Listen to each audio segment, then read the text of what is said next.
first attack in India. दो दिन पहले आपका मोबाइल किसी हैकर ने हैक कर दिया था, क्या उसकी सेवा दोबारा शुरू हो गई है, क्या कहना चाहेंगे? सबसे पहले आप सभी प्रेस के साथियों को मैं बहुत बहुत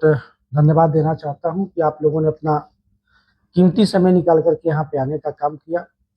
दरअसल 3 तारीख को सुबह लगभग 10-11 बजे के आसपास में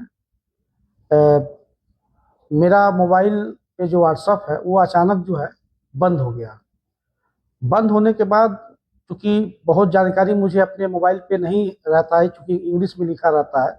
तो मैंने दिखाया तो पता चला कि मेरे मोबाइल के अंदर जितने भी मैसेज या फोटो या जो भी डाटा वगैरह है वो सब किसी दूसरे मोबाइल में वो ट्रांसफ़र हो रहा है। फिर उसको मैंने देखा, बेटे को बुलाया, 1-2 और सहयोगियों को बुलाया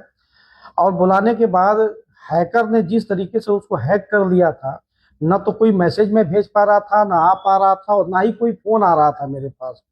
और मैं काफ़ी परेशान हो गया। उसके बाद किसी तरीके से लगभग 1.5-2 घंटे की मेहनत के बाद मेरा मोबाइल चालू हो पाया, तब जाके फ़ोन आना चालू हुआ मेरे पास। बड़हलगंज थाने में इसकी शिकायत मैंने थाना इंचार्ज साहब को मैंने दिया और वहाँ से भी जो भी सहयोग हो सका वहाँ से हुआ, लेकिन बाद में जो है साइबर क्राइम गोरखपुर ऑफिस पे बुलाया गया। तो मेरा बेटा जो है अगले दिन यानी कि कल के डेट में वो गोरखपुर गया और वहाँ से जो है जो सहयोग प्रशासन के द्वारा वहाँ पे मिला, उससे तब जा करके लगभग 12-1 बजे के आसपास कल के डेट में मेरा मोबाइल फिर से चालू हो पाया। तो मैं प्रशासन के लोगों को बहुत बहुत धन्यवाद देता हूँ कि इन लोगों ने झटपट जो है सहयोग करने का काम किया और जो हैकर जो था वो सबके मोबाइल पे जितने लोग मेरे मोबाइल में जिनका नंबर ऐड था, सेव था, सबके मोबाइल पे 48,000 रुपये का वो मांग कर रहा था और 1-2 सहयोगी हैं हमारे जिन्होंने 2-4 हज़ार 5,000 रुपया भेज भी दिया था। उसमें लोगों ने फ़ोन किया, मैंने तुरंत जो है उसको मैंने लोगों को मना किया और 3 तारीख और 4 तारीख के दोपहर तक मैं काफ़ी परेशान था। हज़ारों की संख्या में जितने समर्थक थे, जितने चाहने वाले लोग थे,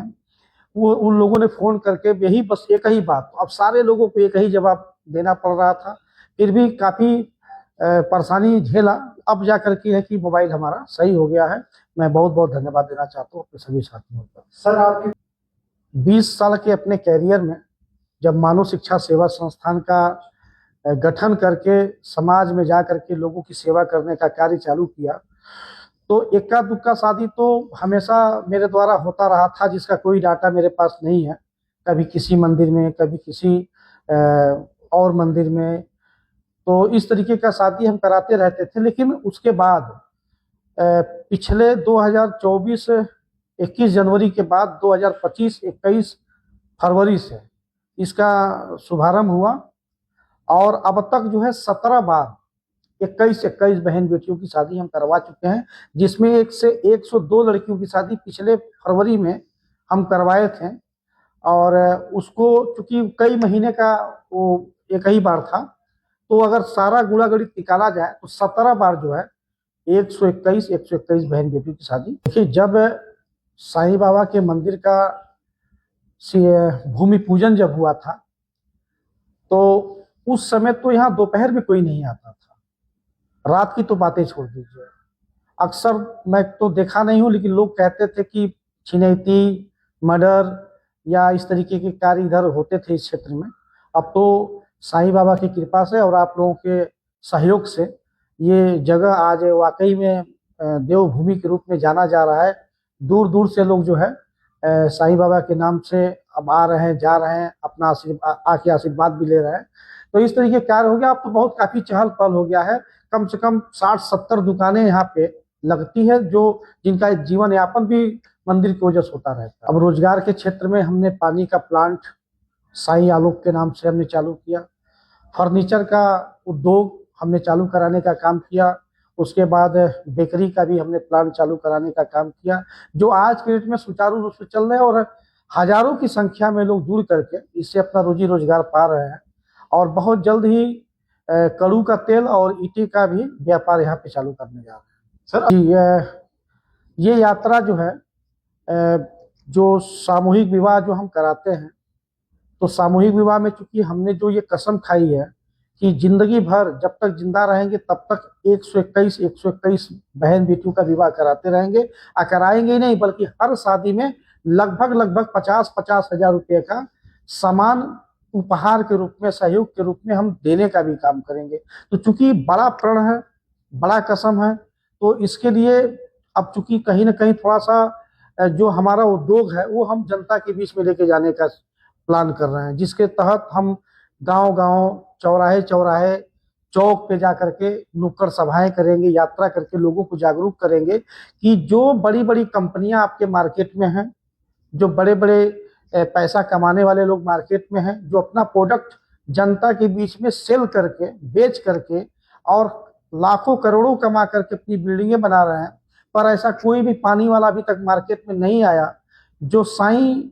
आलोक के तरह हर महीना 21 शादी करा सके। तो हम जनता के बीच में एक यात्रा करके, एक नुक्कड़ सभाएं करके जन संदेश देना चाहते हैं लोगों के बीच में कि एक पानी वाला अगर अपनी पानी को सप्लाई करके 21 बहन बेटियों की शादी करा सकता है, तो मार्केट में कम से कम 20-25 बहुत सारी कंपनियां ऐसी हैं जो मार्केट में अपना सामान बेचने का काम करती है। तो अगर एक आलोक 21 शादी करा सकता है तो 20 कंपनियां और हैं, वो एक एक शादी कराएंगे तो 21 हमारा, अब 20 शादी 20 कंपनियों का, तो 41 शादी हो जाएगा। तो इसमें समाज में दबे कुचले गरीब लोगों की मदद होगी और लोग जो पैसा कमा के अपना अपना जेब भरते हैं वो कहीं ना कहीं समाज में अगर वो चलेंगे तो लोगों की भी सहयोग होता रहेगा। यात्रा बहुत जल्द, मुझे लगता है कि 4-5 दिन के बाद ये यात्रा का शुभारंभ हम करने जा रहे हैं, क्योंकि अभी इसकी पूरी प्लानिंग चल रही है। मुझे लगता है कि 11 तारीख के बाद, और चूंकि आप लोग आ ही गए तो मैं एक सूचना ये भी दे दूं कि 11 तारीख को सोहेल देव भारतीय समाज पार्टी के महासचिव बड़े भाई अरविंद राजभर जी का आगमन हमारे वहाँ हो रहा है, इसी खड़ेसरी ग्राम सभा के साईं बाबा के इस दरबार में। और उसी दिन भारत माता की मूर्ति का भी अनावरण का कार्यक्रम रखा गया है। उनका कार्यक्रम भी मिल गया है, आना उनका तय है। तो 11 तारीख को वो यहाँ आएंगे और भारत माता की मूर्ति का अनावरण भी करेंगे और उसके बाद उसी में इस यात्रा का घोषणा होगी। और उसके बाद फिर वो यात्रा न केवल शादी विवाह से संबंधित होगी, बल्कि अभी कुछ दिन पहले आप ही लोगों ने मदद किया था एक खबर बना करके कि बाबा साहब भीमराव अम्बेडकर जी की सबसे बड़ी मूर्ति पूरे हिंदुस्तान में जो सबसे बड़ी मूर्ति है वो अभी तो कहीं और है, विजयवाड़ा में है, 206 फुट की मूर्ति, लेकिन पूरे हिंदुस्तान की सबसे बड़ी मूर्ति खड़ेसरी ग्राम सभा की इस बड़ालगंज क्षेत्र गोरखपुर में बनने जा रहा है, जो हमारे द्वारा कराया जाएगा, मानव शिक्षा सेवा संस्थान के लोगों के द्वारा कराया जाएगा। तो बड़ी मूर्ति का जो स्थापना का भी जो सपना हमने देखा है, तो उसके बाद उसका रूपरेखा पूरा तैयार किया जाएगा और उस यात्रा में बाबा साहब भीमराव अम्बेडकर जी की जो हिंदुस्तान की सबसे बड़ी मूर्ति होगी उस पर भी हम जागरूकता अभियान लेके चलने का काम करेंगे। और 21 से 21 बहन बेटियों की शादी लाइफ टाइम जिंदगी भर कैसे करा सकते हैं या इससे अधिक कैसे कर सकते हैं, इसको भी जन जागरण अभियान के तहत हम लेके चलने का काम